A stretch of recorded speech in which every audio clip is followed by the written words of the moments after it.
देश में हम किसी सरकार को चुनते हैं, उसे सत्ता में पहुंचाते हैं। किसी को प्रधानमंत्री बनाया जाता है, किसी को विपक्ष का नेता बनाया जाता है। लेकिन एक सवाल बार बार मन में आ रहा है कि सरकारें बनती किस लिए हैं?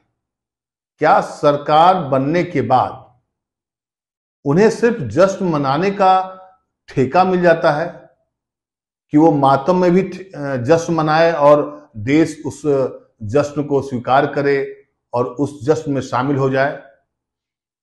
क्योंकि ये सवाल इसलिए क्योंकि कल यूपी में जो हादसा हुआ था, एक स्टैम्पेड हुआ था यानी भगदड़, जिसमें 123 जान चली गई।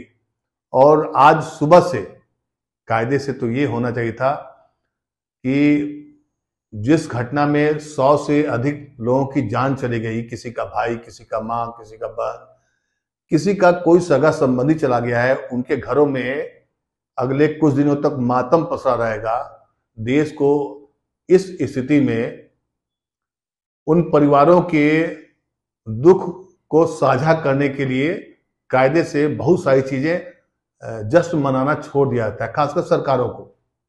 लेकिन मोदी सरकार को देखिए कि आज सुबह से जश्न मना रही है। इस बात को लेकर जश्न किसका है? T20 वर्ल्ड कप में जीतने का। और T20 वर्ल्ड कप में कोई पहली बार जीती होती है अपनी इंडिया टीम तो बात समझ में आती है। इसमें दो राय नहीं कि इंडियन क्रिकेट टीम आज की तारीख में पूरे वर्ल्ड क्रिकेट में एक सिरमौर है, एक अच्छा स्थान रखता है। वर्ल्ड कप जीताकर पहले भी ला चुका है। लेकिन चूंकि उस मातम को देश की नजरों से छुपाना है और जश्न के माध्यम से सरकार की उपलब्धियों को बताने का अब जो सिलसिला शुरू होने वाला है, उसी का मैं जिक्र कर रहा हूं।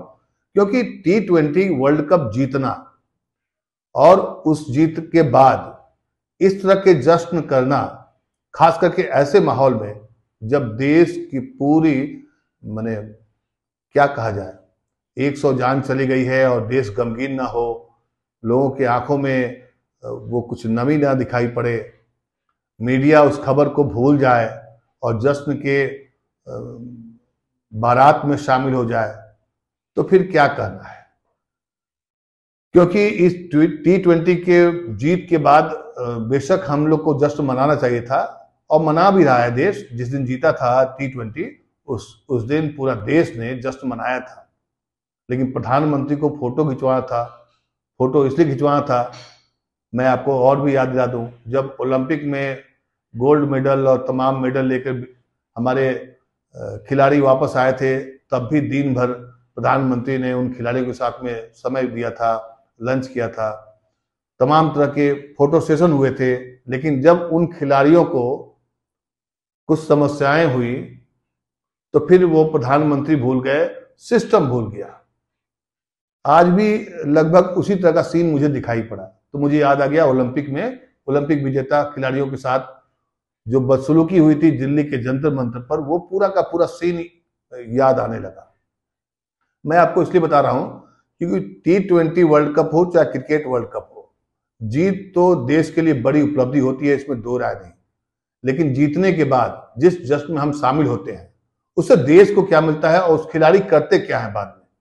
क्योंकि जैसे हम किसी नेता को भेजते हैं चुन करके, तो ये उम्मीद करते हैं कि वो हमारे लिए काम करेगा। लेकिन आपको पता है, जिसको क्रिकेट का भगवान कहा जाता है, वो बेचने लगता है थम्स अप, कोको कोला, और उसका प्रचार करने में जुट जाता है कि 5 रुपए में खरीद लो, 7 रुपए में खरीद लो, 30 रुपए में खरीद लो। मतलब जिसको हम भगवान कहते हैं या जिसकी खुशी में हम शामिल होते हैं, वो एक प्रोडक्ट बेचने के काम में लग जाता है।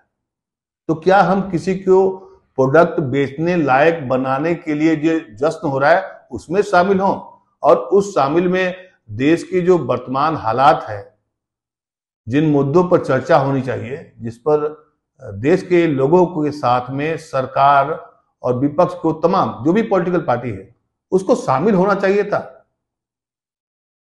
जैसे अभी आप उत्तर प्रदेश में हादसा हो गया, पुल टूट रहा है, 15 दिन में 12 से ज्यादा पुल टूट रहे हैं, एक दिन में 3 पुल टूट रहा है, कहीं कोई चर्चा नहीं। लेकिन हम जश्न मनाने के लिए उतावले हैं, हम नहीं, मीडिया। मीडिया नहीं, सरकार उतावला है, इसलिए मीडिया भी उतावला है। समझे आप मैंने क्या कहा? और क्यों उतावला है? क्योंकि फिर इसी में से जीते हुए खिलाड़ी, उनको बड़ा बड़ा एडवर्टीजमेंट करने का मौका मिलेगा, वो बेचेंगे थम्स अप और फेयर एंड लवली, तमाम प्रोडक्ट, इस तरह के प्रोडक्ट का प्रचार करेंगे। ये है हमारे जीत के जश्न के पीछे का क्या कहते हैं उसको, एक मार्केट। और इस जीत के जश्न में भुलाया जाता है उन मुद्दों को जिस पर चर्चा होनी चाहिए, जिसको देश को मालूम होना चाहिए, बातचीत होनी चाहिए कि कैसे और किन परिस्थितियों में उत्तर प्रदेश के हाथरस में भगदड़ मची, कौन है जिम्मेदार, क्या कार्रवाई हुई, और मीडिया को वहां कायम करना चाहिए था। पल पल की रिपोर्टिंग देश को बताना चाहिए था कि हो क्या रहा है इस देश में, लेकिन नहीं। अभी संसद में जिस तरीके से लोकतंत्र के नाम पर माने संसदीय परंपराओं को तोड़ा गया है। संसदीय परंपराओं को इसलिए क्योंकि आपने संसद टीवी की कार्रवाई देखी होगी, एक तरफा विजुअल्स, फोटो सिर्फ प्रधानमंत्री और सत्ता पक्ष के लोगों को दिखाया गया, विपक्ष ने नारेबाजी की, इसको नहीं दिखाया गया। हालांकि वो अलग बात है कि एक छोटा सा वीडियो लीक हो गया है जिसको लेकर विपक्ष काफी उत्साहित है और दिखा रहा है कि देखिए हमने अपना काम किया। चलिए, संसदीय परंपराओं को कैसे मिटाने का प्रयास किया जा रहा है। संसद में अगर सत्ता पार्टी कुछ बोल रही है और विपक्ष उससे इत्तेफाक नहीं रखती है तो पहले भी वॉकआउट होता था, और ये संसदीय परंपरा में माना जाता था कि हंगामा करने के बजाय उन्होंने वॉकआउट कर दिया, माने हमने आपका बहिष्कार किया। संसदीय परंपरा में वॉकआउट को ये भी एक लोकतांत्रिक अधिकार है। लोकतंत्र में ये सब अधिकार है। सिर नीचे करके बातें सुनना यही लोकतंत्र नहीं है। अपना सर नीचे कर लीजिए और जो नेता बोल रहा है वही सुनिए, ये लोकतंत्र नहीं है। हम प्रतिरोध करेंगे, हम विरोध करेंगे, हम आपका बहिष्कार करेंगे, और ये संदेश जाएगा देश में। तो राज्यसभा के जो सभापति हैं उनका बाइट सुनिए, वो कह रहे हैं कि ये लोकतंत्र का अपमान है, संविधान का अपमान है। उसी संविधान में लिखा हुआ है और उसी के संविधान के तहत पिछले 70 सालों में खुद बीजेपी भी कई बार सदन का बहिष्कार कर चुकी है। लेकिन राज्यसभा के सभापति ये नहीं बता पाए कि सदन में, लोकसभा में और राज्यसभा में मणिपुर के मुद्दे पर मणिपुर के सांसदों को ही क्यों नहीं बोलने दिया गया। मणिपुर में अशांति है, वहां समस्याएं हैं, प्रधानमंत्री वहां नहीं गए, सिर्फ इस बार पहली बार अपनी चुप्पी तोड़ी, उसको मीडिया बहुत बड़ी उपलब्धि बता रहा है। मतलब चुप्पी तोड़ देना, मैंने मणिपुर शब्द बोला, उसको लेकर मीडिया बहुत खुश है। और सत्ता पक्ष के जितने भी लोग हैं वो दिखा रहे हैं कि प्रधानमंत्री ने बोला, लेकिन प्रधानमंत्री साल भर के अंदर में या साल से ज्यादा होने जा रहा है, क्यों नहीं गए, इसके बारे में मीडिया नहीं बताया। और आज आप मुंबई में जश्न मनाया जा रहा है, प्रधानमंत्री ने सुबह सुबह खिलाड़ियों के साथ में फोटो पोज लिया। खिलाड़ियों के साथ में फोटो लेना ये तो अभी तक परंपरा रही है, लेकिन फिर वो राउंड टेबल करके बैठना, फिर उसका फोटो रिलीज करना, ये आपको याद होगा, ओलंपिक वाला याद कर लीजिए, जब ओलंपिक के विजेता लोग जब आए थे जीत करके, उस वक्त तो खैर 56 कैमरा और पता नहीं क्या क्या एक फिल्म बन रही थी, और फिल्म बनाई गई, लोगों को दिखाई गई टेलीविजन चैनल के माध्यम से, दिन भर का कार्यक्रम था वो।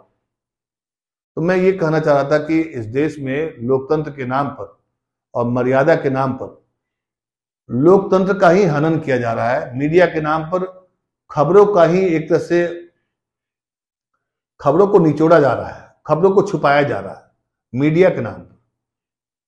मैं इसलिए बोल रहा हूं बार बार क्योंकि इसके पहले एक परंपरा रही है कि जब भी कोई बड़ा हादसा हो जाए तो इस दरमियान कोई भी अगर मान लीजिए जश्न का माहौल आ गया तो उसको वो खबरें दब जाया करती थी, उसको कम जगह मिलती थी। लेकिन उत्तर प्रदेश के हाथरस में भगदड़ में 123 लोगों की मौत हो गई। किन परिवारों में क्या स्थिति है, वहां की ग्राउंड रिपोर्टिंग क्या है, ये आपको अब बहुत कम देखने को मिलेगा। अब टेलीविजन चैनल पर बैठ कर देख लीजिए, आज दिन भर खिलाड़ी आए, उनके स्वागत में पीएम ने पल के पावड़े और सब कुछ बिछा दिया, फोटो खिंचवाया। प्रधानमंत्री का तो काम ही है कि जो भी देश के लिए जीत के आएंगे, देश के लिए कुछ करके आएंगे, उनका सम्मान करना, ये तो उनका कर्तव्य है। ये कोई उनकी उपलब्धि नहीं है कि उन्होंने फोटो खिंचवाया, खिलाड़ियों के साथ में बैठ के बात की।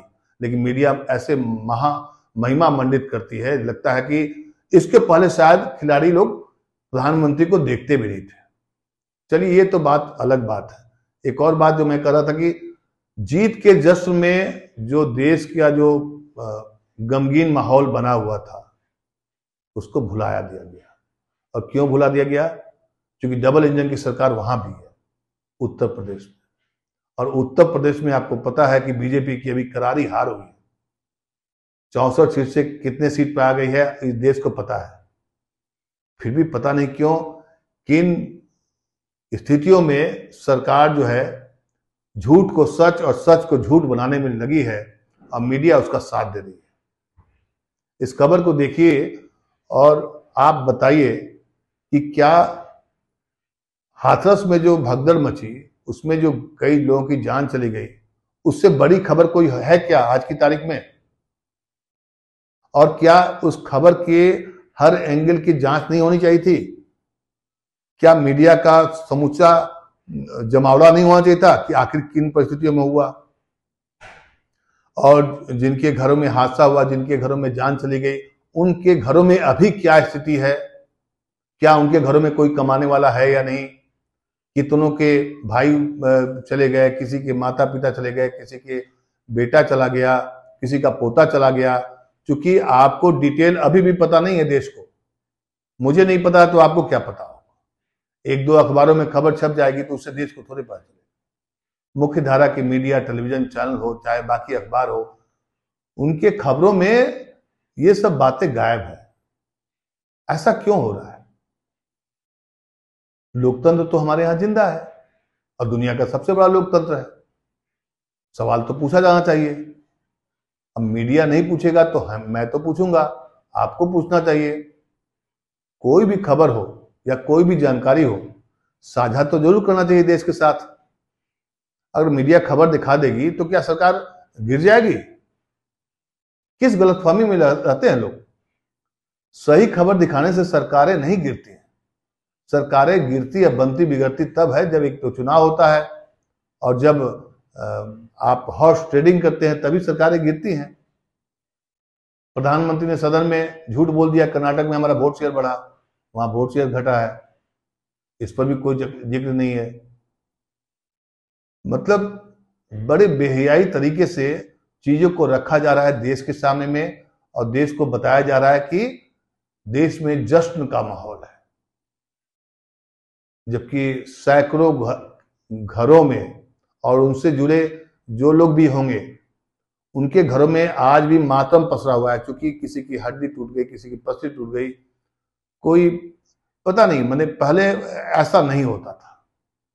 आप भी इस खबर को देखिए, समझिए, बताइए, अपनी प्रतिक्रिया जरूर दीजिए। नमस्कार।